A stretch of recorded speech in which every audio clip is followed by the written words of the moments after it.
Hello student, Bhagwati PG college के online classes में आपका स्वागत है। आज BSc first year zoology first protozoa से एनिलिडा बुक का नाम है, उसके अंतर्गत आज हमारा जो टॉपिक है वो रहेगा फाइलम पोरीफेरा। इससे पूर्व भी हमने जो वीडियो था उसके अंतर्गत फाइलम जो प्रोटोजोआ है उस प्रोटोजोआ के जनरल कैरेक्टर एंड क्लासिफिकेशन को रीड किया था। आज हमारा जो टॉपिक रहेगा वो फाइलम पोरीफेरा रहेगा, यानी कि प्रोटोजोआ के बाद में जो फाइलम आता है उसका नाम होता है पोरीफेरा। अब ये देखो पोरीफेरा होता है, पोरीफेरा ये पोरस जो शब्द है मतलब उससे मिलकर बना होता है। पोरस शब्द को अगर हम जैसे देखा जाए तो ये पोरी प्लस फेरो टू लियर, यानी कि अगर पोरी यानी पोर प्लस फेरो टी, पोर प्लस फेरो टू लियर, इट मीन्स छिद्र धारित प्राण। कहने का मतलब क्या है, जो पोरीफेरा है वो एक पोरस वर्ड से, और जो पोरस होता है वो पोर प्लस फेरो से मिलकर बना हुआ होता है। टू लियर यानी कि ऐसा इनका मतलब आवरण होता है, तो इन जंतुओं का जो शरीर होता है वो होता है छिद्र धारित, यानी कि जो बॉडी होगी उस बॉडी के अंतर्गत ऐसे छिद्र पाए जाते हैं, और इन्हीं के साथ साथ इनको स्पॉन्ज के नाम से भी जाना जाता है। स्पंज जो कि एक अपन ने देखा होगा एक ऐसी संरचना होती है, यानी कि उसके अंतर्गत छिद्र छिद्र मतलब पाए जाते हैं, और पाए जाने के साथ साथ उनके अंतर्गत ये भी अभाव होता है कि ये जो जंतु होंगे इनके शरीर में इस प्रकार से छिद्र होते हैं जो भी कभी मतलब बहुत सारे छिद्रों में पाए जाएंगे।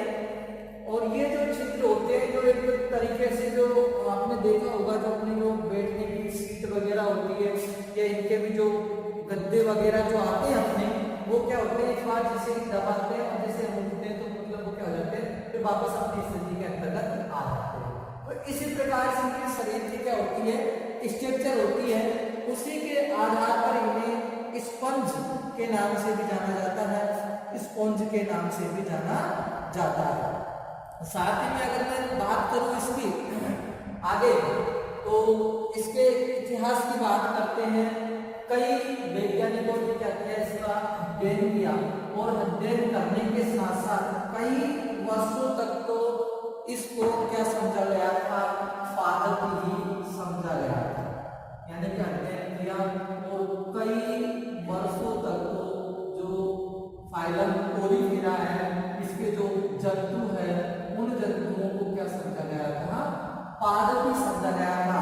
लेकिन काफी समय बाद में एक साइंटिस्ट हुए और उस साइंटिस्ट का नाम है एलिस, और एलिस जो वैज्ञानिक है इस वैज्ञानिक ने ये जो जंतु है इसके पोरीफेरा के जो सदस्य है, मैं जंतु कहूं तो उन जंतुओं के अंतर्गत उन्होंने जल धारा को देखा। जल धारा का मतलब क्या है कि इनके अंतर्गत जल प्रवेश करता है और वो जल बाहर आ जाता है। जब जल धारा को इन्होंने देखा, जल धारा वाटर कैनाल की जैसे पहचान हो गई, तो उसके बाद में इन्होंने क्या किया कि इनको एनिमल का दर्जा दे दिया। अब एनिमल का दर्जा दे दिया तो फिर इनको ये क्या है, इनको एनिमल माना गया, और एनिमल के आधार पर फिर इसे फाइलम पोरीफेरा और इसको जो जूलॉजी है उसके अंतर्गत इसको सम्मिलित किया गया। तो ये तो क्या है इसके समरी है, यानी कि पोरीफेरा में से समझ लेना, पोरीफेरा का मतलब क्या है कि ऐसे जंतु जिनका शरीर छिद्रित होता है या शरीर पर बहुत सारे पाया जाते हैं। यानी कि पोरस स्फेरोटुलियर यानी कि छिद्र धारित प्राणी इसके अंतर्गत आते हैं। कई वर्षों तक विवादास्पद रहा कि ये पादप है या जंतु है। काफी समय बाद में जब स्टडी हुई और एक वैज्ञानिक का नाम एलिस ने इनके अंतर्गत क्या देखा, जलधारा को देखा, तब जाके इनका निर्धारण क्या हुआ कि ये जंतु है और उन जंतुओं के आधार पर फिर इनको पोलिफेरा फाइलम में रखा गया। और इसके अंतर्गत जो छिद्र होते हैं या इस पोलिफेरा के जो जंतु उनको स्पंज के नाम से भी जाना जाता है। अब ये इसकी क्या होती है, अब हम आगे जो पढ़ते हैं वो पढ़ेंगे इसके जनरल कैरेक्टर, सामान्य लक्षण। जो सामान्य लक्षण हम जैसे ही पढ़ते हैं इसके फाइलम पोलिफेरा के, तो वो ही क्या करते हैं कि जो जंतु है इनमें विभेदित करने में सफल होते हैं, या वो जो लक्षण होते हैं उनके आधार पर हम कह सकते हैं कि ये जंतु है जो पोलिफेरा फाइलम का है या अन्य फाइलम का है। जनरल कैरेक्टर,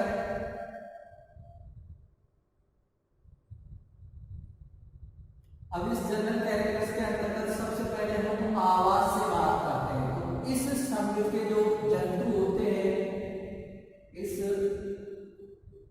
संघ के जंतु क्या होते हैं, जलवासी होते हैं, ये तो अपन जानते ही हैं। लेकिन जलवासी के साथ साथ आपको लिखना है कि ये जलवासी होते हैं किंतु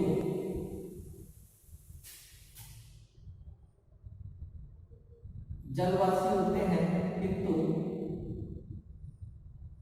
समुद्री व लवणीय, जिसे अपन कह सकते हैं अलवणीय का मतलब होगा स्वच्छ यानी कि फ्रेश वाटर, किंतु समुद्री एवं अलवणीय आवास में पाए जाते हैं। ये सबसे पहले कैरेक्टर हमको मतलब आवाज से लेकर होना है कि ये संकेत या इस संकेत जंतु ये प्राणी क्या होते हैं, जलवासी होते हैं, लेकिन जल के अंतर्गत में अगर अपन देखें तो फ्रेश वाटर या मराइन वाटर के अंतर्गत पाए जाते हैं। दूसरा हम कैरेक्टर की हम जैसे ही बात करते हैं तो दूसरा इसके अंतर्गत कैरेक्टर होता है कि ये स्थानबद्ध होते हैं। स्थानबद्ध से मतलब एक ही स्थान पर पाए जाते हैं और इसको बोला जाता है सेसिलाइट। उसके बाद में ये एकल होते हैं, एकल को बोला जाता है क्या, सोलेट्री। और ये कैसे होते हैं, निवई होते हैं, और निवई को क्या बोला जाता है, कोलोनियल।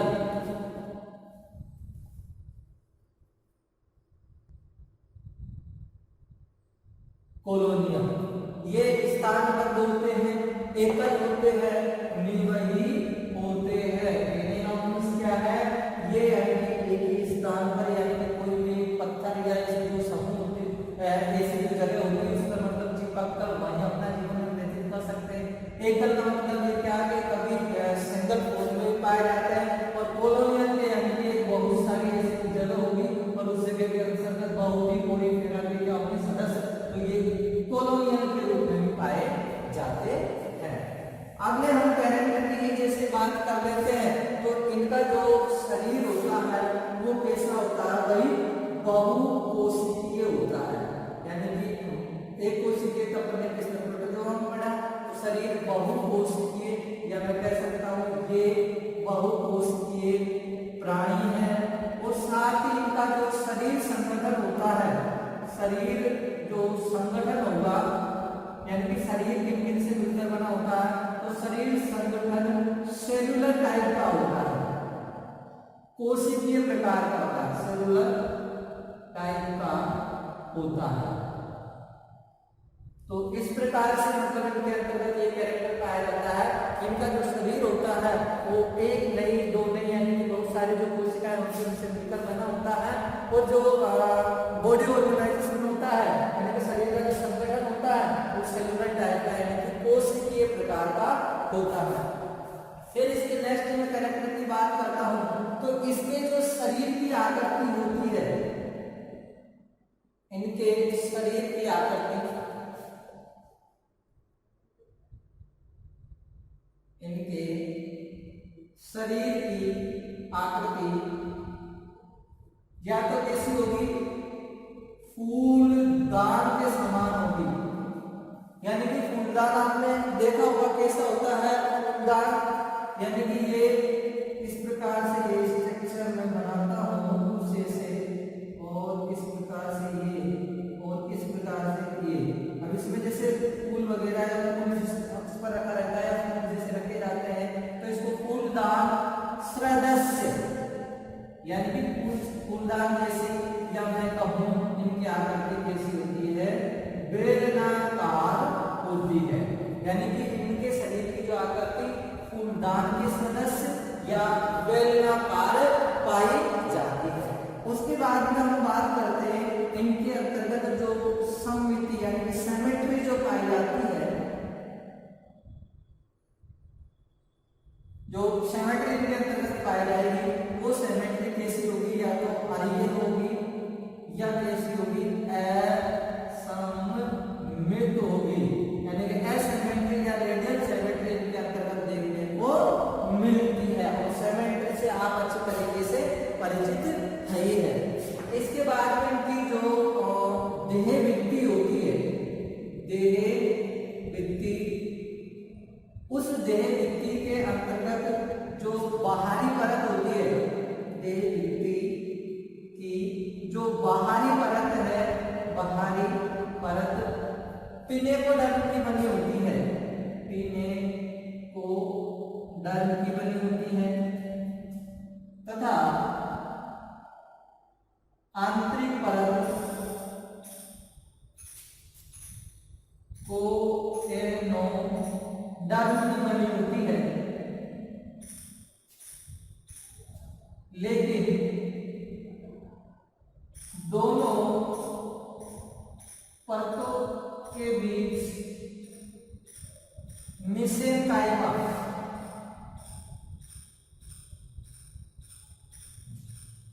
दोनों जो परत होती है उन परतों के बीच में मिसेंकाइमा परत पाई जाती है।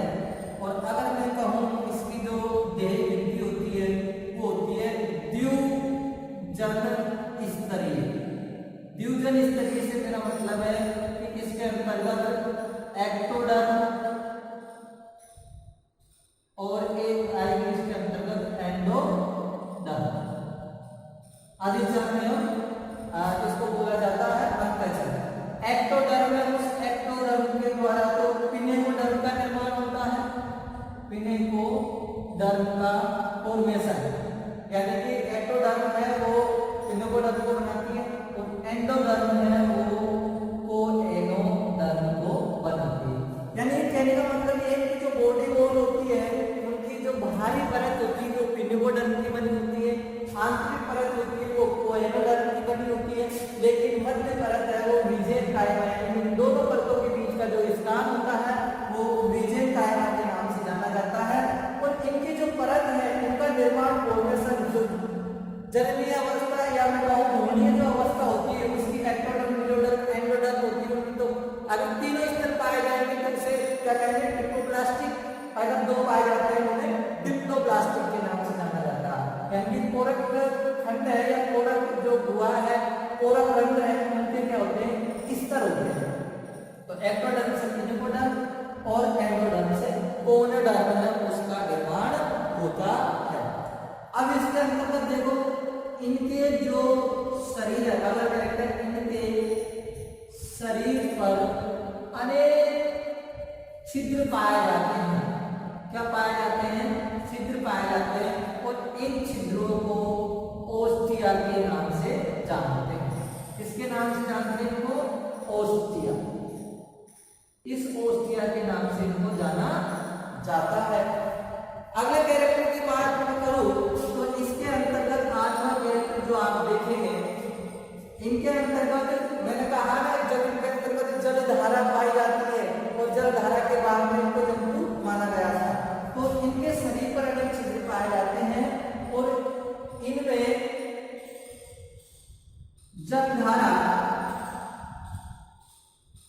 ओस्टिया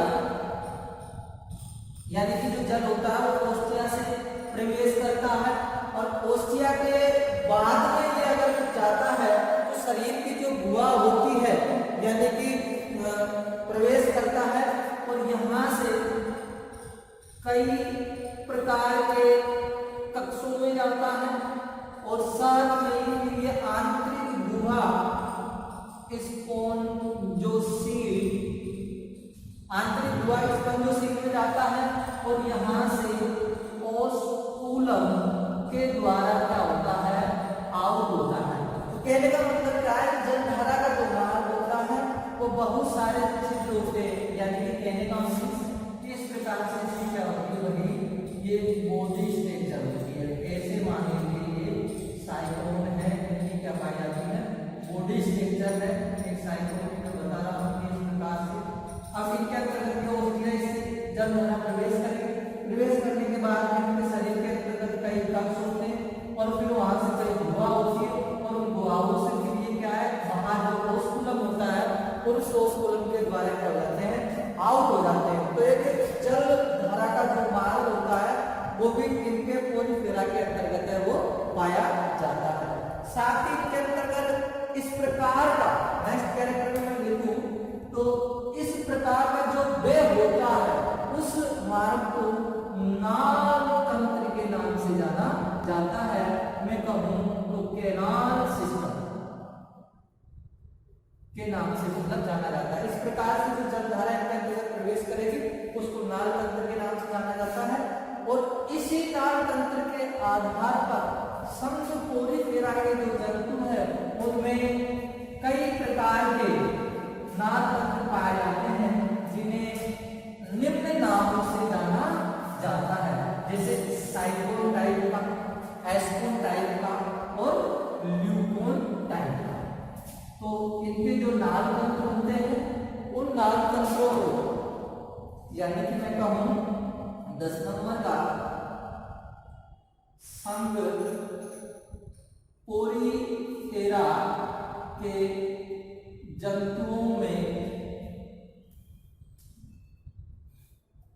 नाल तंत्र पाया जाता है जिसे एस्कोन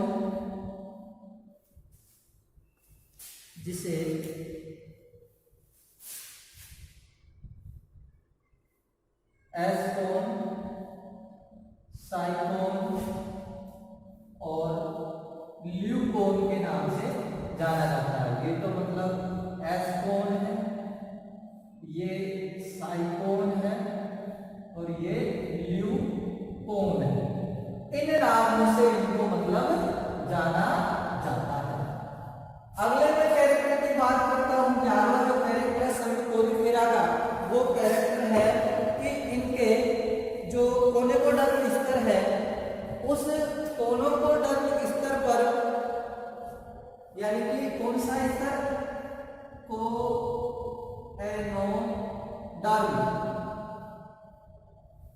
स्तर पर कोएनोडर्म कौन सा स्तर है भाई इसका आंतरिक स्तर है और इस कोएनोडर्म पर कसाभित बोले तो फ्लैजिलेटा कसाभित कोलर कोशिकाएं पाई जाती है। कोलर कोशिकाएं पाई जाती है। क्या कहा कि इसकी जो कोएनोडर्म है उस स्तर पर कसाभित कोलर कोशिकाएं पाई जाती है और इन्हें कोएनोसाइट भी बनी होती है। ये जो कोशिकाएं होती है कोएनोसाइट्स के नाम से मतलब इसको जाना जाता है और ये कोएनोसाइट होती है वो साइकिल के अंतर्गत भोजन डोनेट करने का भोजन कैसे जो जलधारा पानी के अंतर्गत होती है उसको इनके शरीर में प्रवेश कराने का अगर कार्य करती है तो वो कसाभित कोलर कोशिकाएं होती हैं जिन्हें कोएनोसाइट के नाम से जाना जाता है। एक और महत्वपूर्ण कैरेक्टर देखेंगे। संघ जो पोरिफेरा के जो जंतु होते हैं उनका जो अंतः कंकाल वो स्पीक्यूल्स का बना होता है। स्पीक्यूल्स यानी बोले तो कंटक का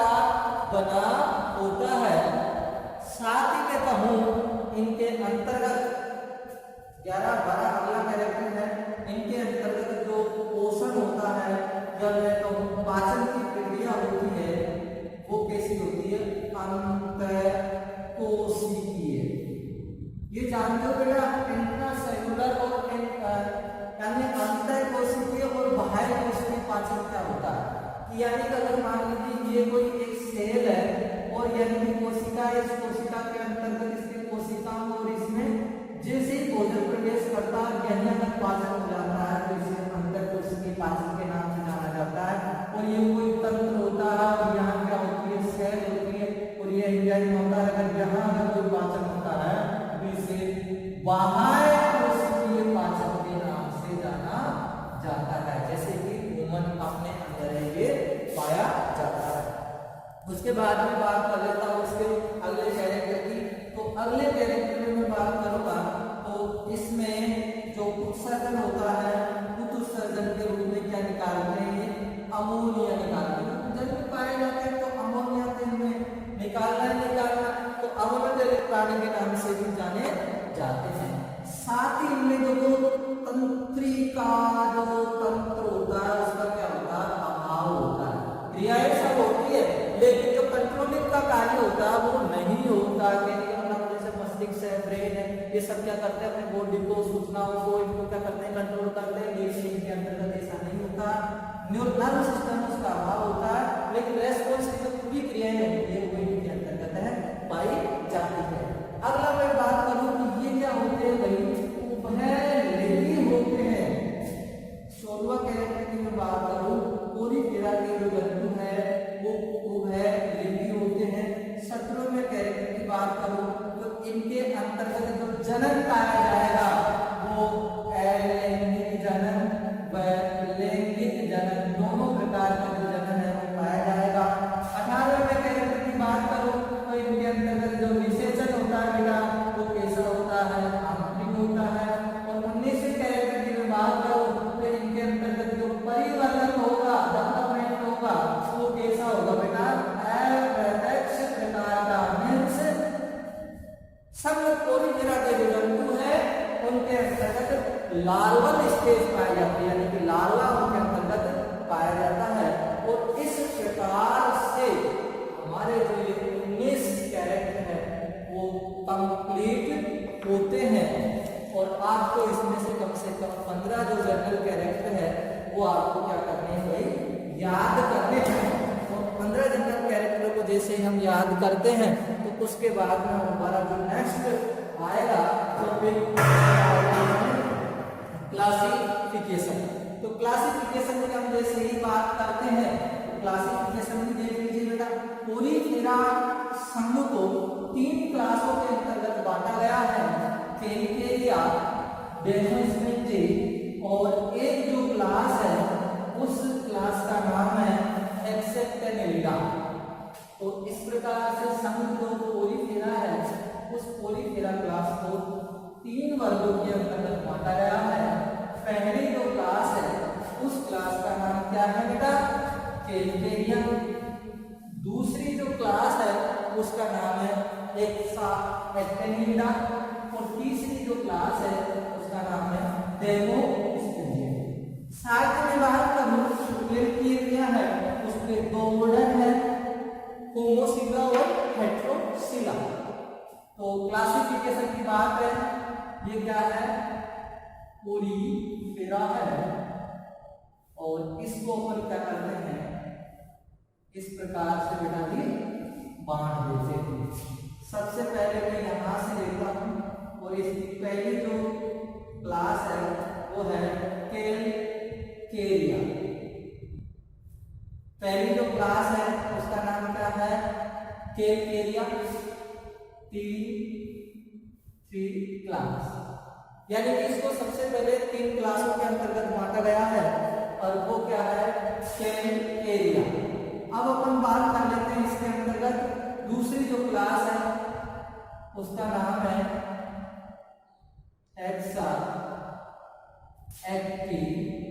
एक्टिनेलिडा। तीसरी जो क्लास है उसका नाम है डेमोस्पोंजियाई।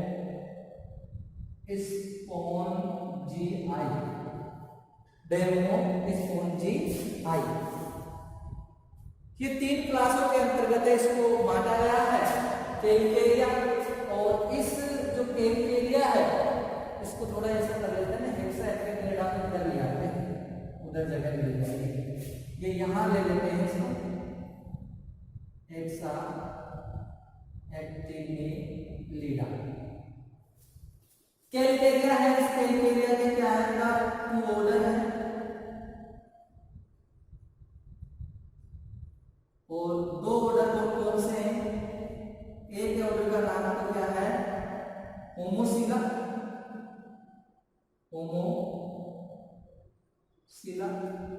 एक जो ऑर्डर है उसका नाम है हेटेरोसिला।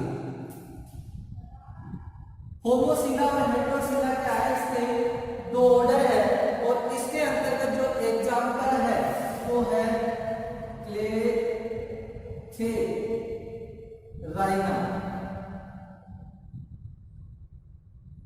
इसके अंतर्गत जो ऑर्डर है वो है क्लेथेराइना, ये क्लेथेराइना, ये एनिमल है इसका जो होमोसिला ऑर्डर के अंतर्गत आता है और क्लास क्या है इसकी, कैलकेरिया है। और हेटेरोसिला है, इसके अंतर्गत जो आता है वो आता है साइफा। क्या आता है भाई, साइफा। अगली जो क्लास है उस क्लास का नाम है हेटेरोएक्टिनिलीडा और इस हेटेरोएक्टिनिलीडा है इसके भी क्या है, 2 ऑर्डर है। फर्स्ट जो ऑर्डर है उस फर्स्ट ऑर्डर का नाम है हेक्सास्टेरोफोरा, हेक्सास्टेरोफोरा। क्या नाम है, हेक्सास्टेरोफोरा। इसका जो एग्जाम्पल है वो है यूप्लेक्टेला, यूप्लेक्टेला।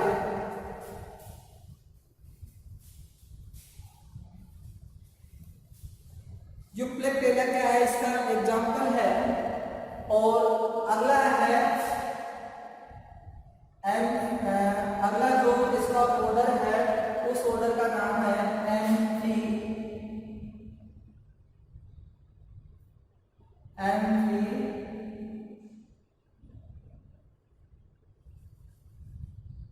एम्फीडिस्कोफोरा, एम्फीडिस्कोफोरा।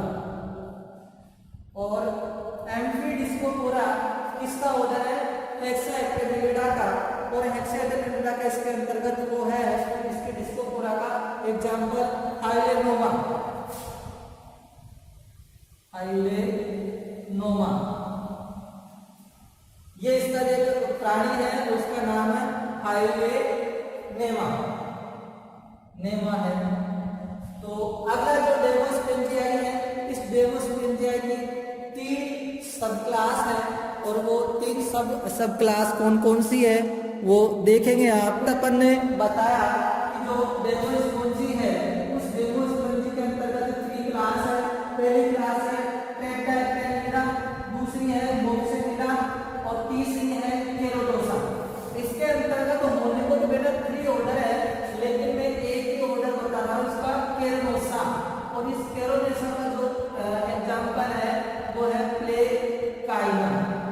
क्या है इसका अंतर्गत एग्जाम्पल, प्लेकाइना।